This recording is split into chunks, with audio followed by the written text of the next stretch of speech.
I decided to cook dinner outdoors this evening so I wouldn't heat up the house. So this is a traditional thing that we make.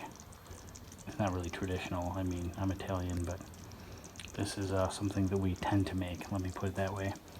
Rice, jasmine rice with tikka masala, simmered chicken breast, and broccoli.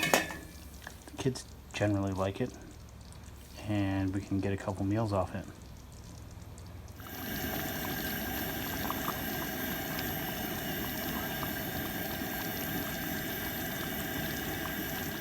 Aldi's carries this stuff. I know it's probably heresy, but it's pretty good for a quick dinner.